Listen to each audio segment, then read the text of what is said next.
Olá, alunos do 9º ano, tudo bem com vocês?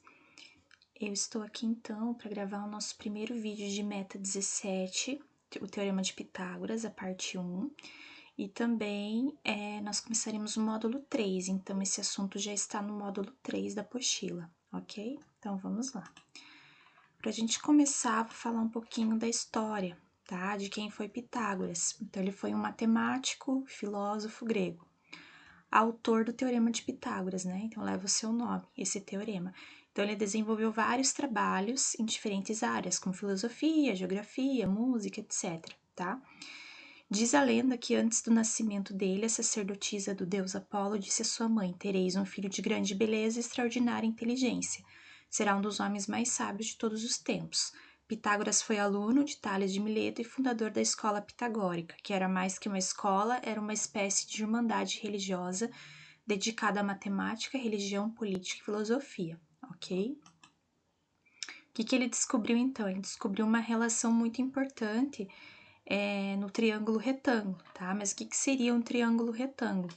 No caso, seria o primeiro triângulo que eu coloquei aqui para vocês, que tem um ângulo de 90 graus, precisa ter um ângulo de 90, tá? Para ser um triângulo retângulo. O triângulo, ele é uma figura geométrica que está associada à força, então aqui eu tenho alguns exemplos de diferentes marcas, né, associadas aí à forma geométrica de triângulo, mas por quê, né, que é associado à força?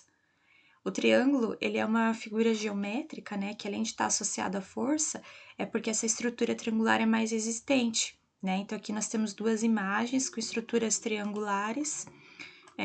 Isso também a gente encontra em móveis, mesas, né, várias coisas, justamente porque a estrutura triangular é mais resistente. Isso tem a ver com o equilíbrio, tá, da força. Então, por essa razão é que os triângulos são tão estudados, né, o que nos remete novamente a Pitágoras, que é o nosso tema, né, da aula de hoje. Então, aqui eu tenho um triângulo retângulo, né, um ângulo reto aqui, né? Então, só para vocês saberem o formato aqui desse triângulo, como que ele aparece mais ou menos. Só que no triângulo retângulo, os lados têm nomes especiais. Então, o lado maior é chamado de hipotenusa e os menores de catetos, tá? Primeiro cateto, segundo cateto.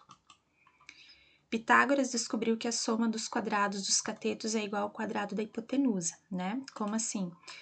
Então, ele descobriu que se ele pegasse o lado maior e elevasse ao quadrado, isso seria a mesma coisa do que pegar os outros dois lados, pegar cada um deles, elevar cada um deles ao quadrado e fazer a soma, tá? Como tá aqui, ó. Então, ele dizia assim que a soma dos quadrados dos catetos é igual ao quadrado da hipotenusa. A hipotenusa é o lado maior, então aqui nesse caso eu peguei o 5, elevei ao quadrado, e isso é igual a 3 ao quadrado mais 4 ao quadrado, certo? Ó, deu 25 dos dois lados, né, da minha igualdade, e aonde a gente vê a validade, então, desse teorema. Aí tem uma formulazinha, na verdade, tá, esse teorema.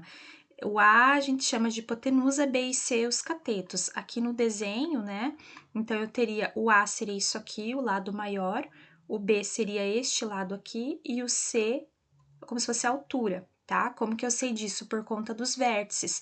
Então, o lado oposto ao vértice B é o lado B, e o lado oposto ao vértice C é o C, tá? Mas se por acaso, quando você for utilizar a fórmula do Teorema de Pitágoras, você acabar trocando, chamar o B de C, não tem problema. No Teorema de Pitágoras, isso não vai interferir, por exemplo, para você achar a hipotenusa, tá? Então, aqui a gente tem um exercício, tá? Vamos mostrar aqui que nesse triângulo o Teorema de Pitágoras funciona. Então, eu tenho aqui o meu A, né, que é o lado maior, que é 10, dá 10 ao quadrado. E se eu pegar os outros dois lados, que são os catetos, fazer 8 ao quadrado e 6 ao quadrado, ó, vai dar 100 dos dois lados da minha igualdade. Então, aqui a gente consegue mostrar a validade desse teorema, tá?